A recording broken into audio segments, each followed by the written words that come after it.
Everywhere you look around, there's a logo connected to a company, whether big or small. And today, we're going to get into the origins of the Munsters. The Munsters was a comedy classic that transcends time. It's almost as popular today as it was when it originally aired. And in this video, I'm going to take you on a journey through the history and origins of this amazing sitcom. But first, make sure you hit the subscribe button and the notification bell so you can stay up to date on all our videos. Produced by the same company that brought us Leave It to Beaver, The Munsters was a satirical sitcom made to directly compete with ABC's The Addams Family for CBS from September 24th, 1964 until it came to an end on May 12th, 1966. The series was made of 70 episodes with 2 seasons and starred Fred Gwynne, Yvonne DiCarlo, Al Lewis, Pat Priest, Beverly Owen, and Butch Patrick. The costumes and appearances of the family members, other than Marilyn, were based on the classic monsters of Universal Studios films from the 1930s and 1940s. You see, Universal owned the copyrights to most of the classic monsters such as Dracula, the Wolfman, and Frankenstein's monster. The studio had been running their old classic horror films on television since the 1950s and found that there was still an impressive audience for these decades-old monster movies. When Conley and Mosher pitched the series idea, CBS executives knew that they had one advantage that ABC lacked with the Addams Family: the ability to use the Universal monster characters.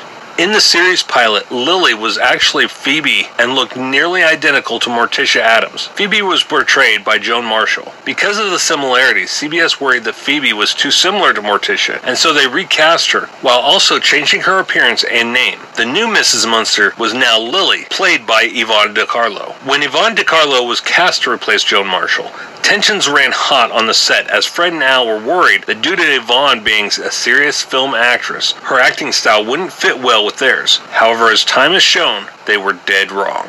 The series was originally supposed to be made in color, but was ultimately filmed in black and white to save money and resemble the black and white monster films. When production began on the series, producers looked no further than Car 54 Where Are You stars Fred Gwynne and Al Lewis, who perfected their comedy timing on the series from 1961 to 1963 and had become close friends. The family of the Munsters was made of Herman, who was a Frankenstein-like mortician and head of the household; Lily, who was the vampire matriarch of the family; Grandpa was Lily's father, who happens to be a vampire, mad scientist, and part-time sorcerer, I guess you would call it.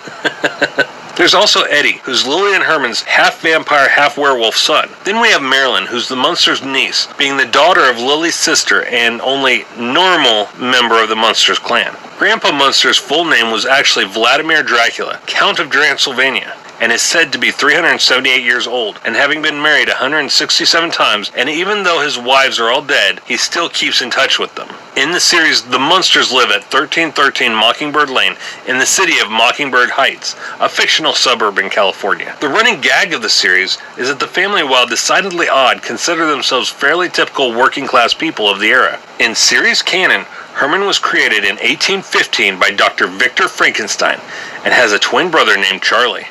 After Herman left Germany, he was adopted by the Munsters, a noble family living in Shropshire, England. He eventually moved to Transylvania, where he met Lily Dracula, who has 2 siblings, a werewolf brother and a sister who gave birth to Marilyn. In 1865, Herman and Lily were married. They soon moved to the United States with Grandpa, and Herman joined the army to fight in World War II. Marilyn is the niece of the Munsters clan, being the daughter of Lily's sister, even though she's referred to as Marilyn Munster. Her real name is actually Marilyn Mundane, and in other spin-offs, Marilyn Hyde. In 1966, The Munsters was canceled around the same time as The Addams Family due to the popularity of Batman.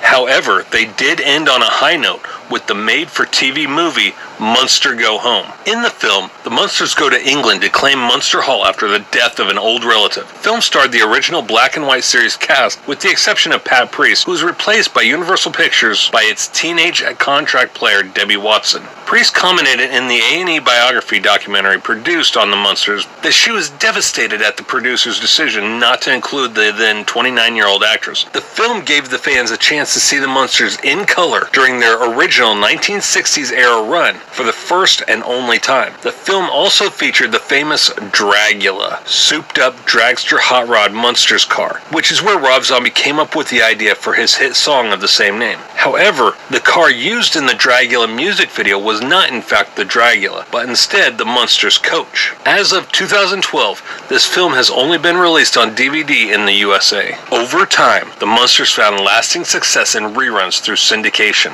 An attempt was made in 1973 to bring back the Munsters in animated form via a 1-hour special for ABC entitled Mini Munsters, as part of the ABC Saturday Superstar movie, but failed to get picked up for a series. In the animated movie, only Al Lewis reprised his role. In 1981, another made-for-TV movie entitled The Munsters' Revenge reunited 3 of the original cast members, Fred Gwynne, Yvonne DiCarlo, and Al Lewis. In the movie, the Munsters pay a visit to the Wax Museum, where they take a picture of themselves standing next to their wax replicas. But when the family leaves, the statues in the museum, which are actually robots, mysteriously come to life and begin wreaking havoc across the city. Herman and Grandpa are then arrested for various crimes they did not commit and try to clear their names in time for the Halloween celebration at the Munster home. In 1988, the sitcom The Munsters Today hit television in syndication and ran from October 8, 1988 until May 25, 1991. It starred John Shook as Herman, Lee Merriweather as Lily, Jason Marsden as Eddie, Hilary Van Dyke as Marilyn, and Howard Morton as Grandpa. In 1995, the Munsters were recast for a new made-for-TV film, which Fox would air on Halloween night, entitled Here Come the Munsters. The movie starred Edward Herman as Herman Munster, Veronica Hamill as Lily, Robert Morse as Grandpa, Christine Taylor as Marilyn, and Matthew Battucci as Eddie. It also paid homage to the original series by including a cameo of the 4 remaining original Munsters actors during a restaurant scene. Sadly, Fred Gwynne passed away just 2 years earlier from complications due to pancreatic cancer, 8 days short of his 67th birthday. 1996 saw another Munsters holiday movie with the Munsters' Scary Little Christmas. It stars Sam McCurry as Herman, Ann Magnuson as Lily, Bug Hall as Eddie, Sandy Barron as Grandpa, and Elaine Hendricks as Marilyn. In 2004, it was announced that Universal had negotiated a deal with the Wayans brothers to produce a contemporary film adaptation of the Munsters that would be PG-13, and yet would remain true to the original and not be an all-black adaptation. Sadly, the film never materialized, as Universal announced in 2012 the property was being developed for television as Mockingbird Lane, which aired its pilot on October 11, 2012. However, it wasn't picked up for series. Mockingbird Lane starred Jerry O'Connell as Herman, Portia de Rossi as Lily, Charity Wakefield as Marilyn, Mason Cook as Eddie, and Eddie Izzard as Grandpa. In 2017, it was announced that Seth Meyers would be developing a modern-day interpretation of the series, which would take place in Brooklyn, New York.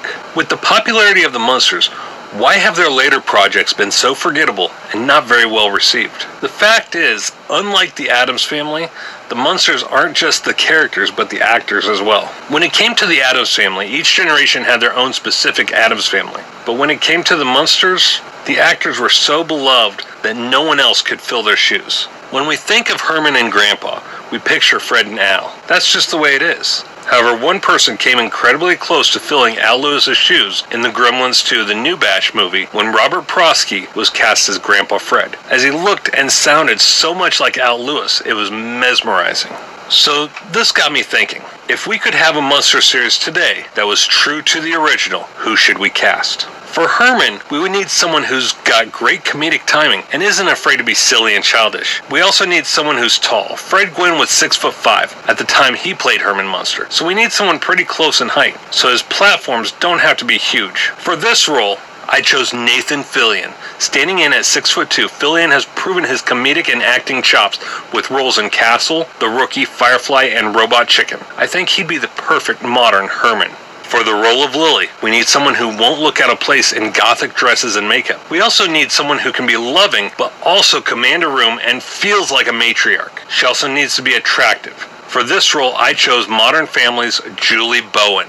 In a perfect world, I would give Grandpa a sex change as a character and make it Grandma. simply because there's one person I think would be perfect to fill Alois's shoes, but it's a she, and that would be Betty White. However, no matter how much we love Betty White, we can't change characters like that and stay true to the original. For this reason, and if he'd actually do a television role, I would choose Bill Murray as Grandpa. There's just no one else who could fill the role unless we turn Grandpa into Grandma. Ricky Gervais might be able to pull it off, but ultimately I feel his style of humor would be too dark for the series. As for Eddie, I feel there's really only one choice, August Maturo. Then there's Marilyn. We need a girl next door type that can be funny, but with more of a low-key comedy style. For this role, I'd choose Sonia Nicole Bringus to round it out.